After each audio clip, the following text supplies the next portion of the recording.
I have a home office and decided to have some light renovations done. I looked into hiring a professional contractor, but my wife wanted me to hire her brother. I was hesitant. 1, he's a handyman and not a contractor. 2, he doesn't have insurance or even many of the tools required to do this job. All of the contractors I spoke to are insured, and he had to borrow my tools.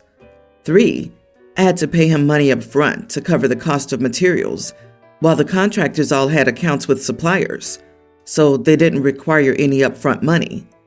My wife talked me into it because he needs the money and has a family. We decided to take a vacation while he was going to do the work and came back to a mess. The carpet was soaked and moldy. Nothing was done. Materials were everywhere, and it smelled like a swamp in our house. Apparently, when he drilled into the wall, he didn't locate and hit the water line. He only noticed the leaking when he returned from lunch, and the carpet was soaked. He tried to find the shutoff but couldn't, so he tore into the wall to try and stop the leaking, which made it worse, on top of which he couldn't stop it either. He panicked and called a coworker, who came over hours later and found the shutoff. Instead of calling us immediately, he left the house as it was, and it was out of sight, out of mind. The repair costs ended up being triple the original cost. Since his family lives on Section 8 housing and other government assistance, we decided last year to start saving to take brother-in-law's family and wife's parents on a beach vacation as their Christmas gift. We told them about it a few months ago so everyone could get their calendar in order. I told my wife we should cancel the trip and apply that money to the cost of the repairs. This has caused an argument between us. My wife said it's unfair to punish her nieces, nephews, and parents since they've been excited about the trip and could never afford to go on their own. I argued we can't afford to eat the cost without it affecting our budget. She loves our nieces and nephews and says I'm unfairly punishing them. We're supposed to go to her parents for dinner tonight, and she forbade me to cancel the trip or even bring up the subject. I can't look at her stupid brother without calling him stupid. In what world does your wife live in that it's okay to pay a family member to damage your home, pay for repairs caused by a family member, and then pay again to reward said family member?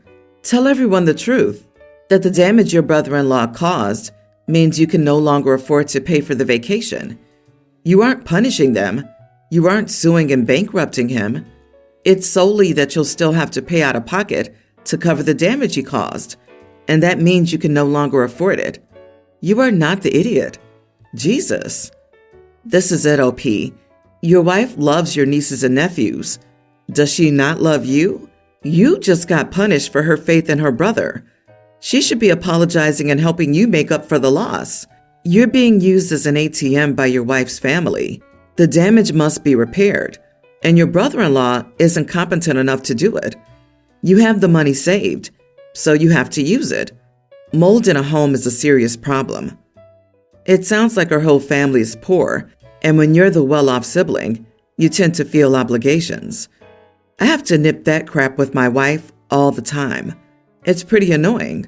She has one sibling who never has money to eat or pay bills, but always has money to go away on vacation.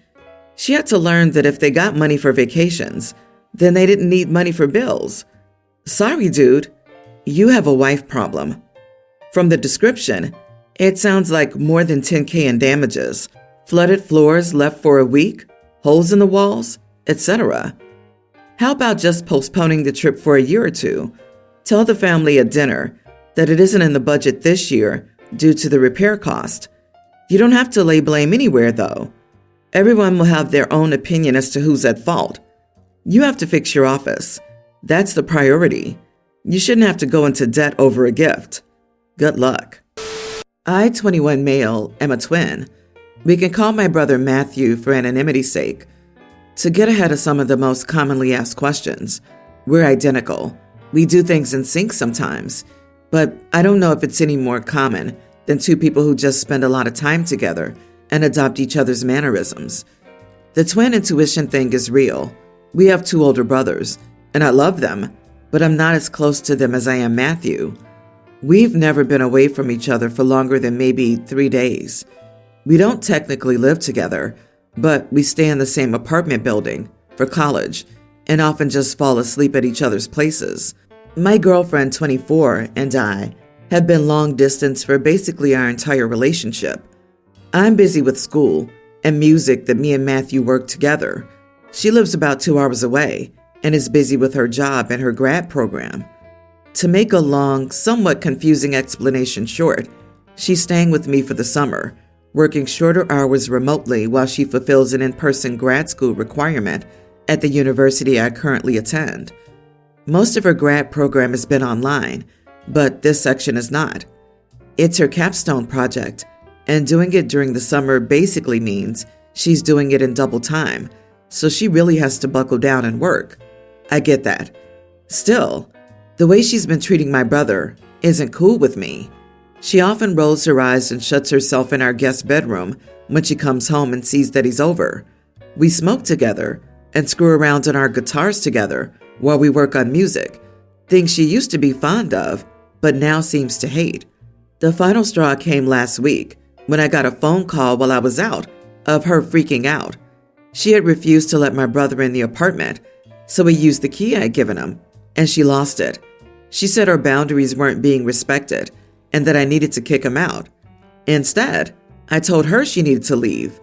She's furious, saying she can't find somewhere else to stay on such short notice, and I'm screwing up the most important class of her life, saying I'm too codependent on my brother and that I should have never told her she could stay when I knew she needed to work and I wasn't allowing her to do so.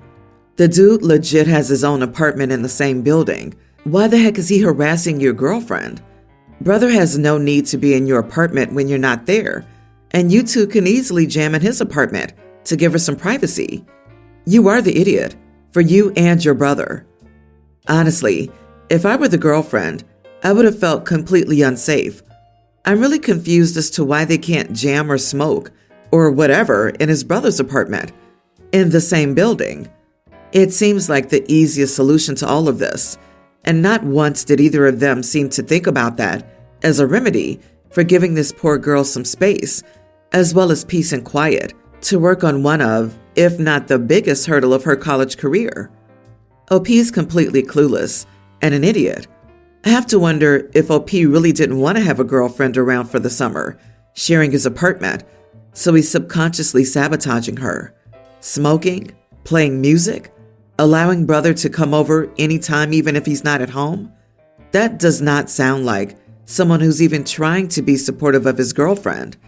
Sounds like they changed nothing in their habits, even though the girlfriend is staying there for a specific duration and reason. Next time you have a girlfriend, you should probably be more explicit about your expectations. My younger teen daughter, May, has been dating this boy, Felix, same age, for a couple of months now. He's a nice boy, really polite, but I can tell he most likely isn't from a well-to-do family.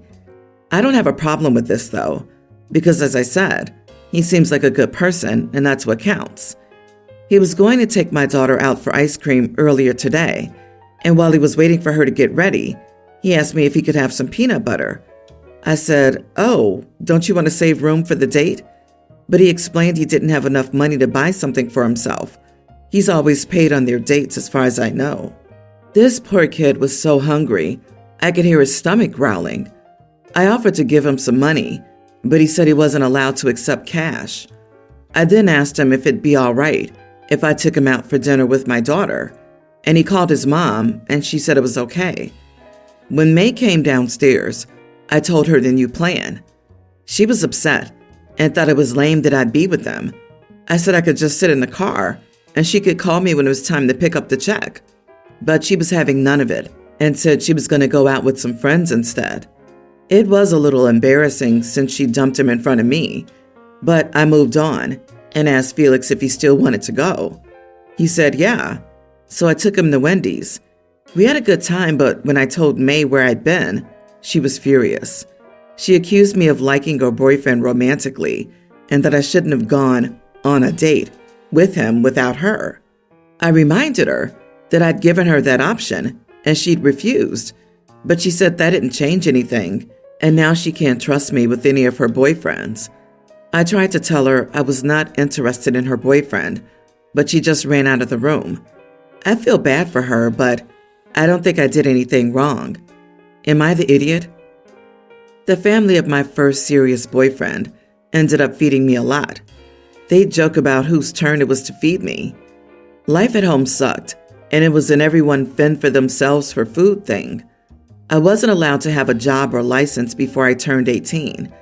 I appreciate his family for making it a regular family outing and ensuring I was fed. It would have never occurred for me to ask, so thank goodness they offered.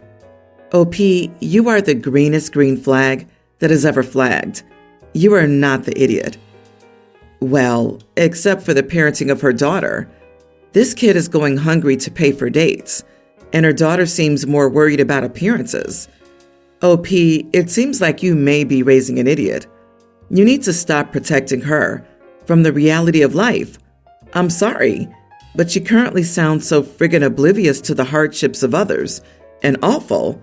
And I say this as a mother of a teen daughter who would never behave this way or even think these things. I'm always horrified by these stories of apparent adults questioning their actions because a teenager had a wildly inappropriate and crappy reaction to some innocuous event. Like, come on, you fed a hungry child. Of course you're not an idiot. It terrifies me that people who are supposed to be raising teenagers can't tell when teenagers are being teenagers. I don't think your daughter knows what it's like not to have enough food to eat, and that's good. She shouldn't. But I think you should discuss poverty with her and maybe take her to volunteer at a food bank or something. This is a learning opportunity for her. I, 47, have been in low contact with my daughter, Noelle, for 3 years. I went low contact with her. A lot happens, but my last straw was when she was 23, stole my credit card, and racked up close to $4,000. There's much more to it, but that was my last straw. Anyways, I'm getting married. I've been with him for 10 years, and we're doing a very small gathering.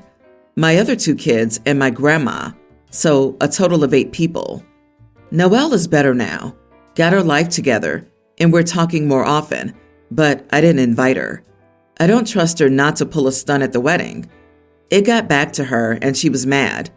Long argument on both sides, and in the end, she called me an idiot.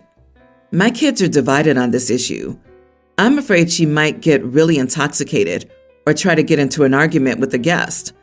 I would hope she wouldn't try to fight someone, but that's happened before. I want an outside opinion. Am I the idiot for not inviting my daughter to my wedding?